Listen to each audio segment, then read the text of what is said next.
अस्सलामु अलैकुम वरहमतुल्लाहि वबरकातुहू।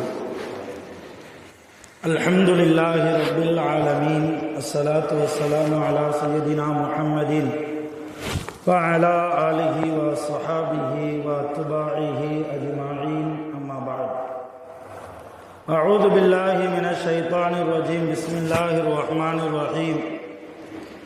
मन ज़ल्लज़ी युक़रिदुल्लाह क़र्ज़न हसना फ़युज़ाइफ़ुहु लहु व लहु अज्रुन करीम।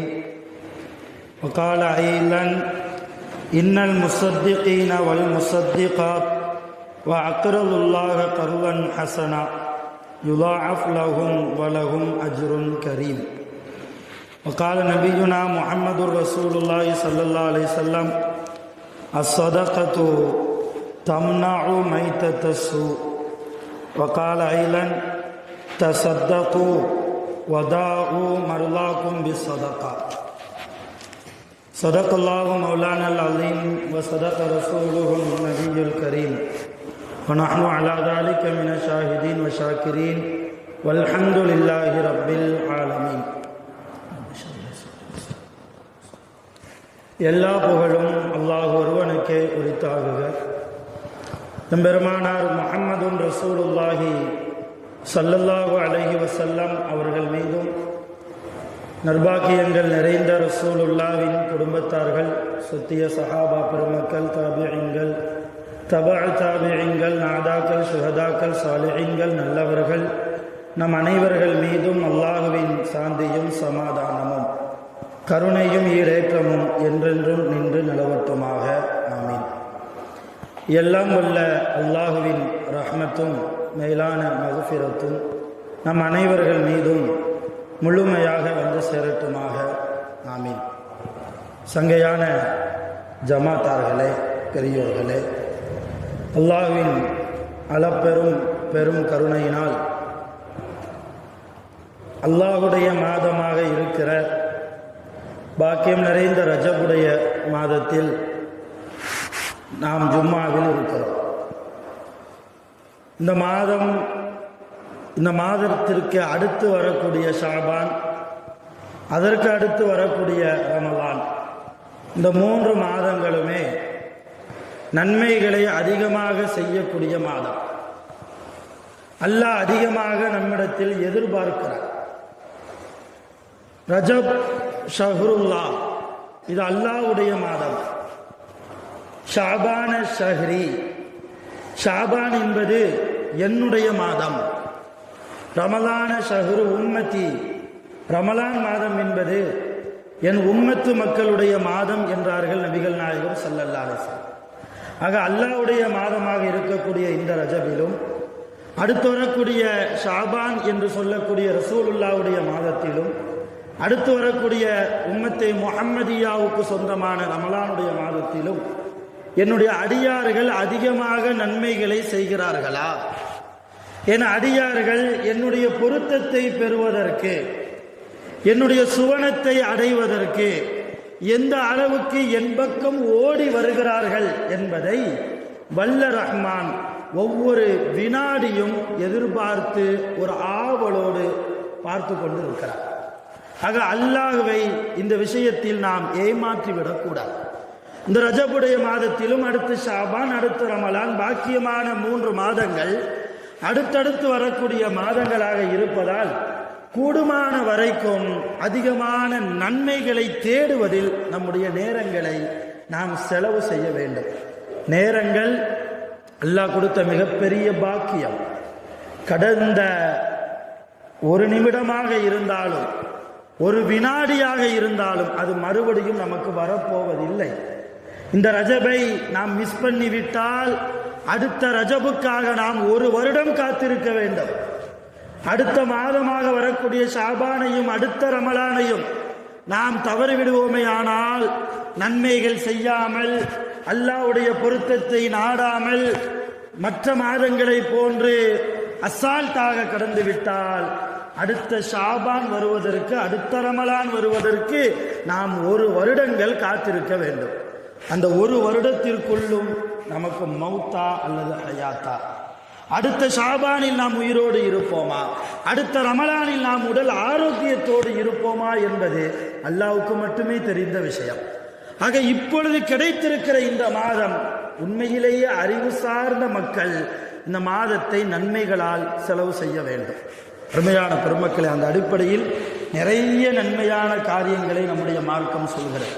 குர்ஆன் ஓதுங்கள், நிறைய நஃபிலான வணக்கங்களை தொழுது கொள்ளுங்கள், நிறைய தஹஜ்ஜத்தை தொழுது கொள்ளுங்கள், ஃபர்லிலே மிக சரியாக நீங்கள் நடந்து கொள்ளுங்கள், அதிகமாக நீங்கள் நல் உபதேசத்தை செய்யுங்கள்.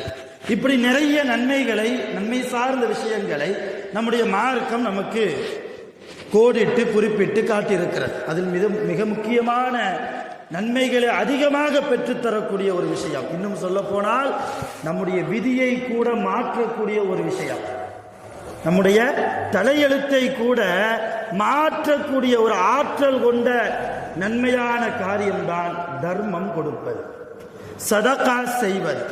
இந்த சதகாக்களை இந்த ரஜபிலும் அடுத்த ஷாபானிலும் அடுத்த ரமலானிலும் நாம் அதிகமாக கணக்கு பார்க்காமல், இவருக்கு போன வாரம் தானே கொடுத்தோம் மறுபடியும் அவருக்கே கொடுக்கவா என்றெல்லாம் பார்க்காமல், ஏற்கனவே அவருக்கு நாம் கொடுத்திருந்தாலும் கூட அவர் கஷ்டம் அறிந்து, அவருடைய சிரமத்தை நாம் புரிந்து, அவருடைய பொருளாதார வாழ்க்கையில் நாம் நம்முடைய பொருளாதாரத்தை கொடுத்து கை தூக்கி அவரை மேலே தூக்கி விடுகிற போது அல்லாஹ் இந்த பாக்கியமான இந்த 3 மாதங்களிலும் நம்மை பார்த்து அதிகமாக ஆனந்தம் அடைகிறார், அதிகமாக சந்தோஷம் அடைகிறார்.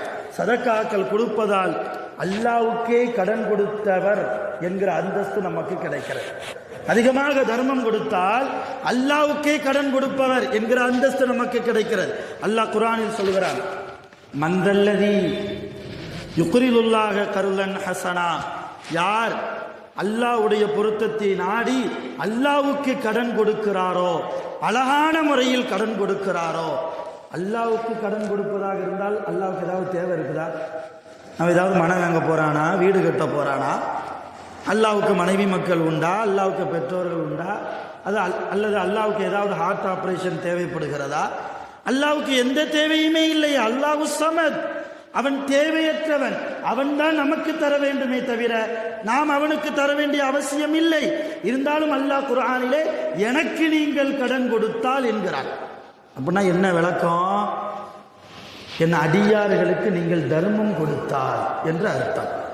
என் அடியார்களில் சில பேர் கஷ்டத்தோடு இருக்கிறார்கள், சில பேருக்கு நான் வசதி வாய்ப்பை தராமல் வைத்திருக்கிறேன், ஒரு வறுமை கோட்டுக்கு கீழே அவர்கள் வாழ்கிறார்கள், ஒரு மிடில் கிளாஸாக வாழ்கிறார்கள், அன்றைக்கு தேவையை சம்பாதித்து பூர்த்தி செய்கிறார்கள், 3 பெண் குமர்களை வைத்திருக்கிறார்கள், 4 பெண் குமர்களை வைத்திருக்கிறார்கள், கடன் பிரச்சனை அவர்களுக்கு இருக்கிறது, வட்டியிலே சிக்கிக்கொண்டு தவித்துக் கொண்டிருக்கிறார்கள்.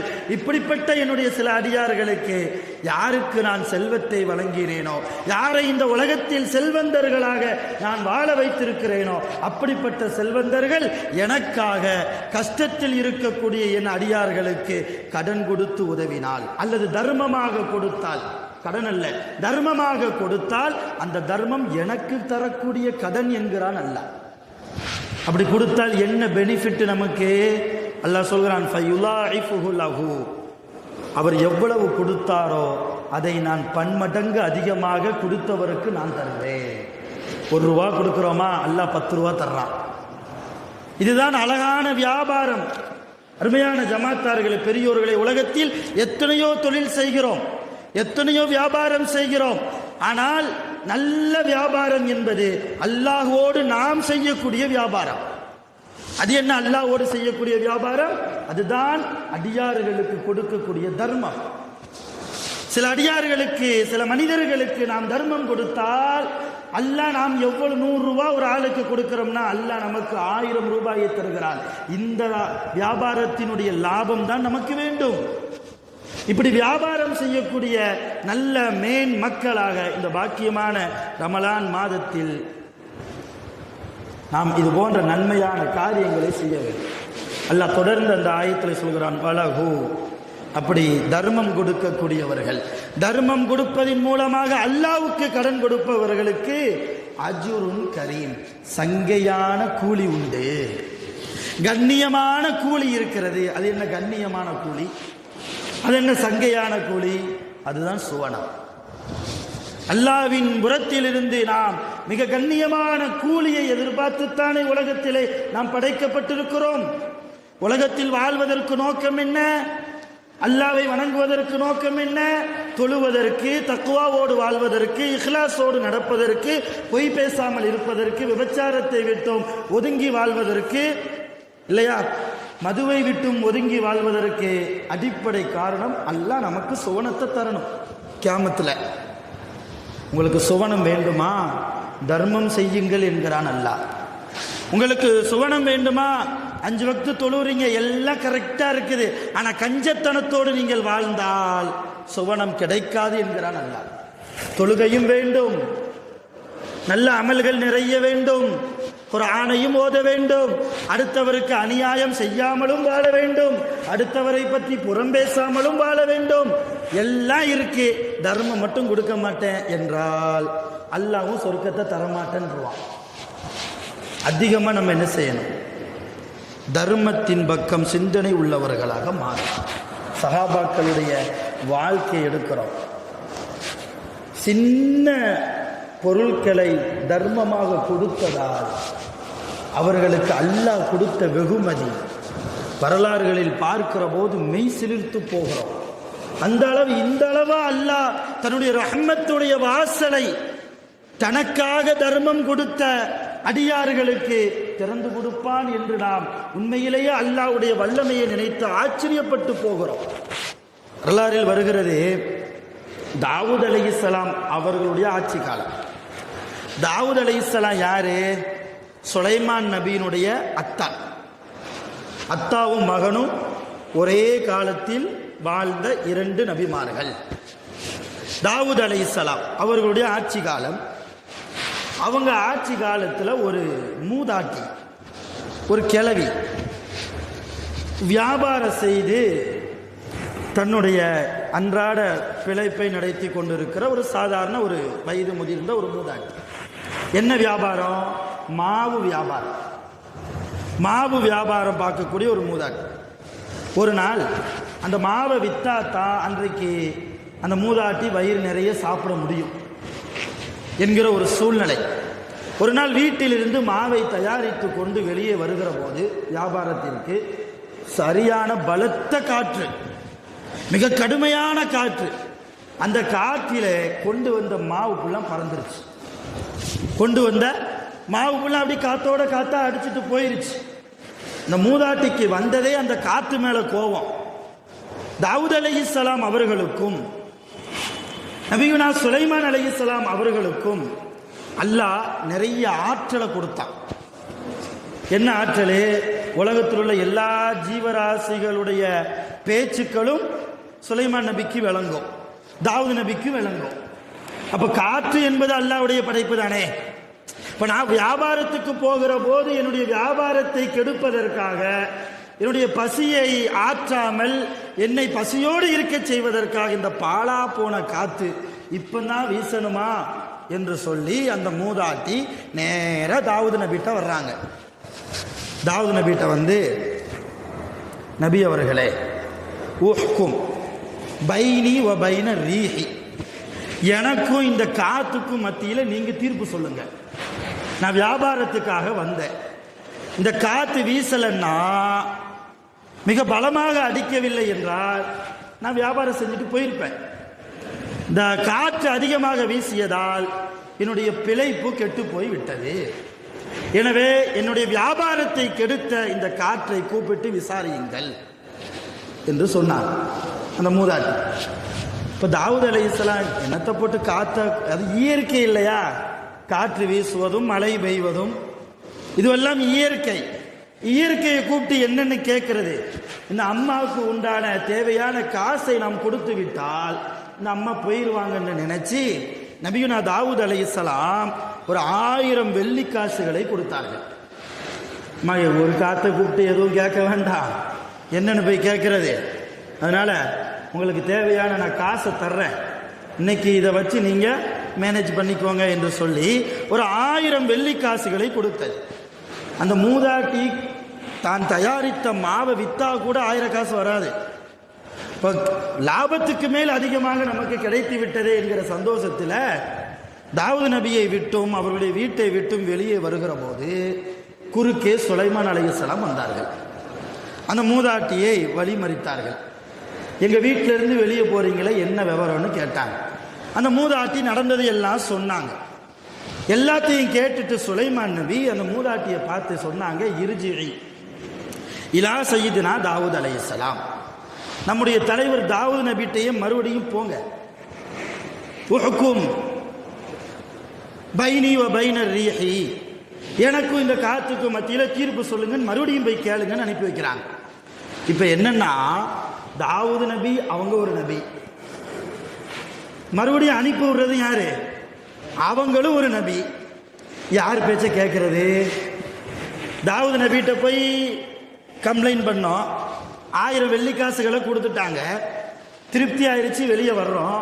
மறுபடியும் சுலைமான் அலைஹிஸ்ஸலாம் பற்றி விடுறாங்களே, சுலைமான் நபியும் எங்கள் அத்தாட்ட போங்க, மறுபடியும் போய் கேளுங்க. ஒரு நபியுடைய பேச்சை மறுக்கக்கூடாது இல்லையா? அந்த மூதாட்டி மறுபடியும் போனாங்க, மறுபடியும் போய் கேட்டாங்க, உஹ்கும் யா தாவூத் அலைஹிஸ்ஸலாம் பைனி வ பைன ரீஹி, எனக்கும் இந்த காத்துக்கு மத்தியில் மறுபடியும் தீர்ப்பு சொல்லுங்க. தாவூத் நபி நினச்சிக்கிட்டாங்க கொடுத்த காசு பத்தலை போல, அதனால தான் இந்த அம்மா மறுபடியும் வருது. 2வது தடவையும் ஒரு 1000 வெள்ளிக்காசு, 2000 டபுள் மடங்கு சந்தோஷம் அந்த மூதாட்டி இல்லையா? 2000 இருந்தால் 2 மாதத்துக்கு நான் வேலைக்கே போக வேண்டாமே, வீட்டில் வச்சு சாப்பிடுவேனே, அல்ஹம்துலில்லாஹ் என்று சொல்லி மறுபடியும் வீட்டை விட்டு வெளியே வருகிற போது 2வது தடவையும் சுலைமான் நபி தடுத்து, இர்ஜிஇ இலா சையிதுனா தாவூத் அலைஹிஸ்ஸலாம், மறுபடியும் போங்க. 3வது முறை அந்த பாட்டி போகுது தாவூத் நபிகிட்ட. தாவூத் நபி புரிஞ்சுக்கிட்டாங்க, எம்மா நீயா வரலை, நீ வெறும் அம்பு தான், எய்தவர் வெளியே நிற்கிறாங்கன்னு நினைக்கிறேன், உன்னை யார் அனுப்பியது அதை சொல்லு முதல்ல. 2000 வெள்ளிக்காசுகளை கொடுத்துட்டேன், எனக்கே நன்றாக தெரியும் உன்னுடைய வியாபாரத்தின் மூலமாக நீ பெறக்கூடிய லாபத்தை விட மிக மிக அதிகமாக நான் உனக்கு தந்திருக்கிறேன். அது உனக்கும் திருப்தி ஆயிருச்சு. ஏன்னா ஒவ்வொரு தடவையும் என்னிடத்தில் நீ வெள்ளிக்காசுகளை பெறுகிற போது உன்னுடைய முகத்தில் தெரிகிற சந்தோஷம், அதை நான் பார்த்தேன், புரிந்து கொண்டேன். மறுபடியும் மறுபடியும் வர்றேன்னா யாருமா உன்னை அனுப்புறது? அந்த பாட்டி சொன்னாங்க, எல்லாம் உங்க மகன்தான், சுலைமான் தான் அனுப்பிக்கிட்டே இருக்கிறார், மகனை கூப்பிடுங்கன்னாங்க தாவூத் அலைஹிஸ்ஸலாம். சுலைமான் நபி தாவூத் நபிக்கு முன்னால் வந்து நின்னாங்க. என்னப்பா உன் சங்கதி, என்ன நினைக்கிற? மறுபடியும் மறுபடியும் இந்த பாட்டியை என்னிடத்திலேயே அனுப்புறிய? இப்போ சுலைமான் நபி சொன்னாங்க, அல் ஹுக்குமு வாஜிபுன், அல் ஹுக்குமு வாஜிபுன் வ ஸதகத்து அஃலலுன் ஃபல் ஹுக்குமு அவுலா. இந்த பாட்டி உங்களை தேடி வந்தது தீர்ப்பு சொல்லி கேட்டு தான் தேடி வந்துச்சு. உங்கள்கிட்ட சதக்கா கேட்டு வரல, உங்கள்கிட்ட தர்மம் கேட்டு வரல, உங்கள்கிட்ட நிதி கேட்டு வரல. அந்த அம்மாவுக்கு வந்து கேட்கறது எது? தீர்ப்பு சொல்லுங்கன்னு கேட்டு வருது. கேட்டு வரக்கூடிய அம்மாவுக்கு நீங்க தீர்ப்பை சொல்லாம தர்மம் கொடுத்து அனுப்புனீங்களே, எந்த விதத்தில் நியாயம்? தீர்ப்பு சொல்லுங்க, ஒழுங்கா தீர்ப்பு சொல்லுங்க. நீங்க கொடுத்தது சதக்கா, சதக்கா நல்ல காரியம்தான். அந்த அம்மா தீர்ப்பு கேட்டு வந்தது, நல்ல காரியத்தை கொடுத்து அனுப்புறீங்க, ஆனா தீர்ப்பு தான் நல்ல காரியத்தை விட சிறந்தது. அந்த அம்மா எந்த நோக்கத்தில் வந்தாங்களோ அந்த நோக்கத்தை நிறைவேற்றுங்க. அந்த நோக்கத்தை நிறைவேற்றி முடித்ததற்கு பின்னால் 5000 வெள்ளிக்காசுகளை கூட நீங்கள் கொடுங்கள், நான் தடுக்க போவதில்லை. இப்போ வேற வழி இல்லை. தாவூத் நபி காத்த அழைத்து கேட்டார்கள், ஏன் இப்படி செஞ்ச? தர்ம சங்கடமான சூழ்நிலையில் என்னை கொண்டு வந்து நிப்பாட்டிட்டியே. காற்று சொன்னது நானா வீசல, அல்லாஹ் வீச சொன்னா நான் வீசினேன். அல்லாஹ்வுடைய உத்தரவு வந்தது, நான் என்ன செய்தேன்? பலமாக வீசினேன். அல்லாஹ்ட்ட துவா கேட்டாங்க தாவூத் நபி, யா அல்லாஹ், இவ்வளவு பெரிய சோதனையா எனக்கு? தீர்ப்பு சொல்ல வேண்டிய இக்கட்டான சூழ்நிலையில் அல்லவா நான் இருக்கிறேன், எப்படி நான் தீர்ப்பு சொல்வேன்? நீ ஏன் இப்படி நாடினாய் என்று உன்னை பார்த்து நான் கேள்வி கேட்க முடியுமா? அதற்கு அருகதை எனக்கு இருக்கிறதா? ரப்பை பார்த்து கேள்வி கேட்கக்கூடிய தகுதி திராணி உலகத்தில் எந்த அடியாருக்கும் கிடையாது. ரப்பே, இந்த விஷயத்தை நீயே தெளிவுபடுத்தி விடு என்று சொல்ல அல்லாஹ் ஜிப்ரீல் அலைஹிஸ்ஸலாம் அவர்கள் மூலமாக நபியுனா தாவூத் அலைஹிஸ்ஸலாம் அவர்களுக்கு விஷயத்தை சொல்கிறார். என்ன சொன்னான் தெரியுமா? கடல்ல கப்பலில், நபியே தாவூத நபி அவர்களே, உங்களிடத்தில் செல்வங்களை கொடுப்பதற்கு ஒரு வணிக குழு வந்து கொண்டு இருக்கிறது. வந்து கொண்டிருந்த அந்த கப்பலில் திடீரென்று ஓட்டை விழுந்து விட்டது.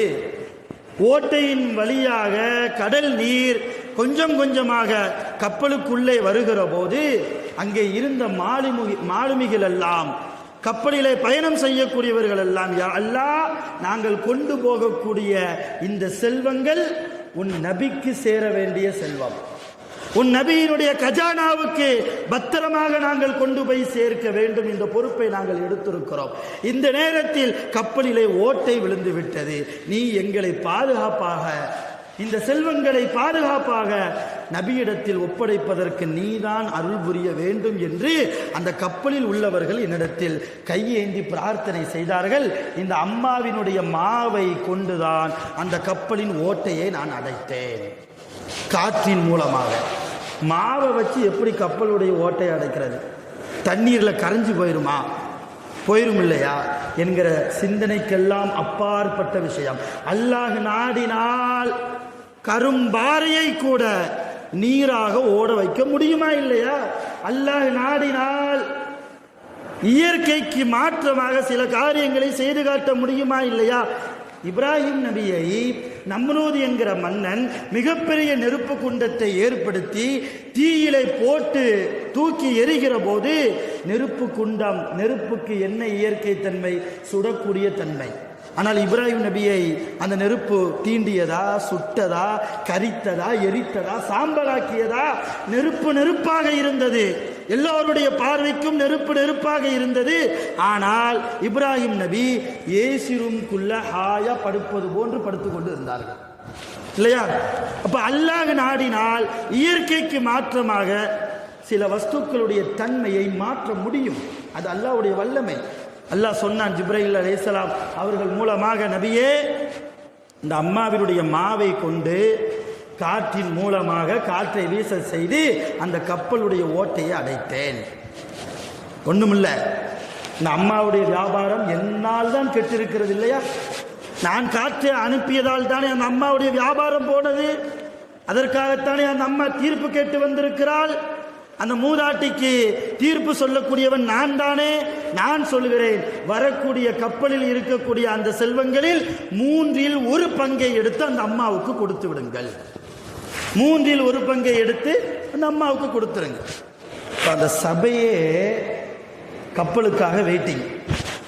எவ்வளவு செல்வம், 1/3 பகுதினா எவ்வளோ இருக்கும் என்பதை ஆர்வத்தோடு பார்ப்பதற்காக அந்த அம்மாவும் உட்கார்ந்துருச்சு. இன்னைக்கு மிகப்பெரிய ஜாக்பாட் நமக்கு அடிச்சிருச்சு என்று சொல்லி அந்த மூதாட்டியும் அப்படியே உட்கார்ந்தது. சிறிது நேரம் கழித்து கப்பல் வந்தது, செல்வங்கள் வந்தது. தாவூத் அலைஹிஸ்ஸலாத்து வஸ்ஸலாம் அவர்கள் செல்வங்களை எல்லாம் மிகச் சரியாக கணக்கு போட்டு 1/3 பகுதியை எடுத்து அந்த மூதாட்டியிடத்தில் கொடுத்தார்கள். எவ்வளவு தெரியுமா? 3 லட்சம் தங்க காசுகள். 3 லட்சம் தங்க காசு. நம்ம 3 லட்சம் இல்ல, தங்கத்தால் ஆன 3 லட்சம் தங்க காசுகள். இதை கொடுத்துட்டு நபி தாவூத் அலைஹிஸ்ஸலாம் கேட்டாங்க, அம்மா, இது அல்லாஹ் உனக்கு தந்திருக்கிறான். இது அல்லாம நான் வேற 2000 வெள்ளி காசுகளை கொடுத்துருக்கிறேன். இன்னைக்கு ஒரு வருமானம் உனக்கு 3,02,000. 3 லட்சம் தங்க காசு இல்லையா, 2000 வெள்ளி காசு. இவ்வளவு தூரம் அல்லாஹ் உனக்கு தர்றான்னா இன்னைக்கு நீ என்ன செஞ்ச? அல்லாஹ் காரணம் இல்லாமல் ஒரு அடியானுக்கு என்ன செய்ய மாட்டான்? தன்னுடைய ரஹ்மத்தினுடைய வாசலை திறந்து கொடுக்க மாட்டானே. இவ்வளவு தூரம் ஒரு நாளுடைய சம்பாத்தியமாக, லாபமாக அல்லாஹ் வாரி வாரி உனக்கு தருகிறான் என்றால் என்ன செய்தாய்? அந்த மூதாட்டி சொன்னாங்க, அப்படி ஒன்றும் செஞ்சதா தெரியல, எப்போதும் போல் காலையில் ஃபஜ்ர் தொழுதேன், அவ்வளோதான். ஃபஜ்ர் அப்போ ஃபஜ்ர்லாம் கிடையாது, காலையில் எழுந்து தொழுவாங்க, காலையில் எழுந்து தொழுவாங்க, அவ்வளோதான். நான் உங்களுக்கு புரியணுங்க என்பதற்காக ஃபஜ்ர் என்று சொல்கிறேன். ஃபஜ்ர், லுகர், அசர், மக்ரிப், இஷா என்கிற பெயரெல்லாம் ரசூலுல்லாவுக்கு பின்னால் தான், ரசூலுல்லா நபியாக ஆக்கப்பட்டதற்கு பின்னால் தான். காலையில் எழுந்து அல்லாவை தொழுதேன், அவனை வணங்கினேன், அவ்வளவுதான். வேறு எந்த ஒரு அமலும் செஞ்ச மாதிரி எனக்கு ஞாபகத்தில் இல்லையே. இப்போ பக்கத்தில் இருந்த சுலைமான் நபி கேட்டாங்க, ஏதாவது தர்மம் கொடுத்தியாமான்னு. நான் ஏதாவது தர்மம் செஞ்சியா? கொஞ்சம் நேரம் யோசித்து பார்த்துட்டு, மூதாட்டி இல்லையா, பொதுவாகவே வயசானாலே கொஞ்சம் மறதி இயல்பு, அந்த அம்மா கொஞ்சம் மறந்து போயிடுச்சு. கொஞ்சம் நேரம் யோசனைக்கு பின்னால் அந்த மூதாட்டி சொன்னாங்க, ஆமாம், நான் காலையில் சாப்பிட்றதுக்கு 3 ரொட்டி துண்டை வைத்திருந்தேன். 3 ரொட்டி துண்டு மாவை குழப்பி 3 ரொட்டி துண்டுகளை சுட்டு தயாராக நான் சாப்பிட்டு விட்டு வியாபாரத்திற்கு செல்லலாம் என்று தயாராக சாப்பாடை முன்னால் வைத்து கொண்டு அமருகிற போது ஒரு யாசகர் வந்தார். நான் சாப்பிட்டு 2-3 நாட்கள் ஆகிவிட்டது அம்மா, ஏதாவது தாருங்களேன் என்று என்னிடத்தில் கேட்டார். நான் கூட சாப்பிடாமல் என்னிடத்தில் வைத்திருந்த 3 ரொட்டி துண்டுகளை அப்படியே எடுத்து அந்த யாசகருக்கு கொடுத்து விட்டேன். இதுதான் செஞ்சிருக்கேன், வேற எதுவும் செய்யலை. தாவூத் நபி சொன்னாங்க, நீ 3 ரொட்டி துண்டை கொடுத்ததால் அல்லாஹ் உனக்கு தந்த அன்பளிப்பு என்ன? 3 லட்சம் தங்க காசுகள். இதுதான் அல்லாஹ்வுடைய வல்லமை, இதுதான் சதக்கா செய்யக்கூடிய வேலை. நாம் தர்மம் செய்தால் நம்முடைய செல்வம் குறைந்துவிடும் என்று நாம் நினைக்கிறோம். அருமையான பெருமக்களை, அப்படி அல்ல. தர்மம் நாம் அல்லாஹ்வுக்காக கொடுத்தால், அல்லாஹ்வுக்கு அதிகமாக, இன்னும் நிறைய முஸ்லிம்கள், நிறைய மூமின்கள் தங்கள் பெயர் தெரிய வேண்டாம் என்று சொல்லி கூட தர்மம் கொடுக்கக்கூடிய நிறைய பெருமக்கள் இருக்கிறார்கள். இல்லை என்று அடியோடு நம்மால் மறுத்துவிட முடியாது. ஆனால் எல்லோரும் அப்படி மாற வேண்டும். எல்லோரும், நம்முடைய உறவுக்காரர்களில் எத்தனை பேர் தேவை இருந்தும் தன்னுடைய தேவைகளை பூர்த்தி செய்ய முடியாத அளவுக்கு கஷ்டப்பட்டு கொண்டிருக்கிறார்கள். வட்டி ஹராம் என்று தெரியும், முஸ்லிம் சமூகம் எல்லோருக்கும் தெரியும். வட்டி வாங்குவது ஹராம், வட்டி கொடுப்பது ஹராம், வட்டியுடைய கணக்கை எழுதுவது கூட ஹராம். இவர்களெல்லாம் நரகத்தில் மிக மோசமான சூழலில் இருப்பார்கள், எல்லோருக்கும் தெரியும் தான். ஆனால் வாங்குகிறோம் என்றால் வேற வழி இல்லை, பிழப்பு நடத்தியாகணும், சாப்பிட்டாகணும். சூழ்நிலை எதனால் வருகிறது? கொடுத்து உதவுவதற்கு ஆள் இல்லாததால். சொந்த பந்தத்திலேயே அண்ணன் வசதி வாய்ப்பாக இருப்பார், தம்பி கஷ்டப்பட்டு கொண்டிருப்பார். அந்த அண்ணனுக்கு கேள்வி கணக்கு நாளை கியாமத்தில் இருக்கிறது. அல்லாஹ் கேட்பான், கொடுத்தாயா உன் தம்பிக்கு? தர்மமாக கொடுத்தாயா? அவன் கஷ்டப்பட்டு கொண்டு ஹராமான பாதையில், வட்டி என்கிற ஹராமான பாதையில் போகிற போது அதை பார்த்து கொண்டுதானே நீ இருந்தாய்.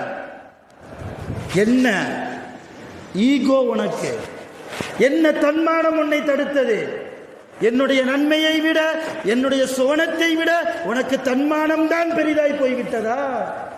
உனக்கு வெட்கமானம் தான் பெரிதாய் போய்விட்டதா என்று அல்லாஹ் கேள்வி கேட்கிற போது அந்த அண்ணன்காரர் அங்கே கைசேதப்பட்டு நிற்கிற சூழ்நிலை வரும். அங்கே போய் கைசேதப்பட்டு இருக்கிற சூழ்நிலை நமக்கு வர வேண்டுமா? உலகத்தில் உள்ள கைசேதத்தை கூட நம்மால் தாங்கிக் கொள்ள முடியும். ஆனால் கபரிலும் நாளை கியாமத்திலும் அல்லாஹ்வுடைய சன்னிதானத்திற்கு முன்னால் இருக்கிற போது அல்லாஹ் துருவி நம்முடைய வாழ்க்கையை கேள்வி கணக்கு கேட்க ஆரம்பித்து விட்டால் நம்முடைய நிலைமை என்னாகும்? ரசூலுல்லாஹ் சொன்னாங்க, ஒரு அடியாரை பார்த்து அல்லாஹ் அவருடைய வாழ்க்கையை, அவருடைய பாவங்களை துருவி கேட்க ஆரம்பித்து விட்டாலே அவன் நரகத்திற்கு போவது நிச்சயம் என்றார்கள் ரசூலுல்லாஹி ஸல்லல்லாஹு அலைஹி வஸல்லம். இப்போ அல்லாஹ்வுடைய கேள்வி கணக்கு நமக்கு லேசாக்கப்பட வேண்டும் என்றால், நான் முதலிலே சொன்னது போல நம்முடைய தலைவிதியை மாற்றக்கூடிய ஆற்றல் தர்மத்துக்கு உண்டு. அல்லாஹ் ஒரு சாதாரணமாக ஒரு நபரை ஒரு 30 வயசுல மௌத்தாக ஆக்கணும் என்று நினைத்திருந்தால் 29 வயசுல அவர் தர்மம் கொடுக்கிறாருன்னு வைங்க, அது அல்லாஹ்வுக்கு பிடித்து போனால் அந்த தர்மம் அல்லாஹ்வுக்காக என்ற நியத்தோடு இருக்குமே. ஆனால் அல்லாஹ் 30 வயசை 130 ஆக்குவான், 130 ஆக்குவான். ரசூலுல்லாஹ் சொன்னாங்க, ஒரு சஹாபியை பார்த்து, நான் ரொம்ப சுருக்கமாக சொல்றேன், நேரம் முடிஞ்சு போச்சு, ரொம்ப சுருக்கமாக சொல்றேன். ஒரு சஹாபியை சுட்டி காட்டி சொன்னாங்க, இவர் போறாரு திரும்ப வரமாட்டாருன்னு. நாங்கள் ரசூலுல்லாஹ், இவர் வெளியூருக்கு போறாரு, ஆனா திரும்ப மதீனாவுக்கு என்ன செய்ய மாட்டார், வரமாட்டார். இவருக்கு போற இடத்துல தான் மௌத்துன்னு நாங்க ரசூலுல்லாஹ். ஆனா போனவர் குத்துக்கெல்லாம் வந்துட்டார், அப்படி வர்றாரு. சஹாபாக்களுக்கு ஆச்சரியம், ரசூல்லா சொன்ன நடக்கும். ஆனா ரசூல்லாவுடைய பேச்சு என்பது அவங்களா யோசிச்சு பேசுவதில்லை, அவருடைய மனோ இச்சையின்படி அவர்கள் பேசுவதில்லை. ரசூல்லா பேசுறது அல்லாஹ்வுடைய இறை செய்தி, அல்லாஹ்வுடைய வஹியாகத்தான் இருக்கும். அப்ப ரசூல்லா சொன்னது தானே நடக்கும். போனவர் அப்படியே வந்துட்டாரே. இப்ப ரசூல்லாட்ட போய் இதை சொல்றாங்க, ரசூல் எல்லாம் சொன்னீங்க அவர் மௌத்தா போயிடுவாரு, ஆனால் வந்துட்டாரே, இந்த ஆளை கூப்பிடுங்கன்னாங்க. போகிற இடத்துல ஏதாவது செஞ்சீங்களான்னாங்க. ஆமாம், கொஞ்சம் தர்மம் கொடுத்தேன்டாரு அந்த சஹாபி. பெரிய சம்பவம், ரொம்ப சுருக்கமாக சொல்கிறேன். ஆமாம், தர்மம் கொடுத்தேன். நீங்கள் கொடுத்த தர்மத்தால் அல்லாஹ் உன் ஆயுளை நீட்டி இருக்கிறார். நம்முடைய ஆயுள் நீட்டப்பட வேண்டும் என்ற உலகத்தில் நிறைய ஆயுள் வாழணும்னு எல்லாருக்கும் ஆசை. 90 வயசு ஆஜியாருக்கும் இன்னொரு 100 வயசு வாழணுமே என்கிற ஆசை தான். அந்த ஆசை தவறல்ல, நிறைய நன்மை செய்யணும் என்கிற ஆசையோடு நாம் இருக்கிறோம் உலகத்தில். ஆனால் அப்படி நிறைய வயது நமக்கு கொடுக்கப்பட வேண்டும் என்றால், அன்பானவர்களே, 100 ரூபா சம்பாதிக்கிறோமா, 10 ரூபா கொடுப்போம். 200 ரூபா சம்பாதிக்கிறோமா, ஒரு 20 ரூபாய். ஒரு நாளைக்கு அல்ல 500 ரூபாய் நமக்கு தந்தானா ஒரு 50 ரூபாய் நம்மால் கொடுக்க முடியாதா தர்மமாக? நம் ஊரில் உள்ளவர்கள் ஏழைகளுக்கு, முஸ்லிம்களுக்கு மாத்திரமல்ல, முஸ்லிம்கள் அல்லாதவர்களுக்கு கூட, எல்லோரும் அல்லாஹ்வுடைய படைப்புகள் தானே. நம்முடைய மாற்று மத சகோதரர்களும் நம் அண்டை வீட்டார்களாக அவர்கள் இருக்கிறார்கள், அவர்கள் கஷ்டப்பட்டு கொண்டிருக்கிறார்கள். ரசூலுல்லாஹ் சொன்னாங்க, நீ உன் வீட்டில் நீ பிரியாணி சாப்பிடுகிற போது பக்கத்து வீட்டுக்காரன் பழைய கஞ்சி குடித்தால் நீ அல்லாஹ்வால் தண்டிக்கப்படுவாய் என்றார்கள் நபி ஸல்லல்லாஹு அலைஹி வஸல்லம். நீ ஆக்கின பிரியாணியில் கொஞ்சம் குடுன்னாங்க ரசூலுல்லாஹ். இதுதான் தர்மம். தர்மம் காசு பணத்தை மட்டுமல்ல, காசு பணத்தால் மட்டும் சுருங்கியதல்ல தர்மம், பொருளாகவும் கொடுக்கலாம், அன்பளிப்பாக. ஆக அருமையான பெருமக்களே, அல்லாஹ்வுடைய மாதமாக இருக்கக்கூடிய பாக்கியமான இந்த ரஜபுடைய மாதத்திலும், அடுத்து ஷாபான், அடுத்த ரமலானிலும் அதிகமாக நாம் நிறைய நன்மைகளை செய்ய வேண்டும். குறிப்பாக மறக்காமல் தவறாமல் நம்மால் முடிந்த அளவுக்கு அல்லாஹ்வுடைய அடியார்களுக்கு, அல்லாஹ்வுக்காக நாம் தர்மம் கொடுப்போம். வல்ல ரஹ்மான் நம் அனைவர்களையும் சாலிஹீன்களாக வாழ்வதற்கு அருள் புரிவானாக. ஆகிரு தஅவானா அனில் ஹம்துலில்லாஹி ரப்பில் ஆலமீன். அஸ்ஸலாமு அலைக்கும் வரஹ்மத்துல்லாஹி வபரகாத்துஹு.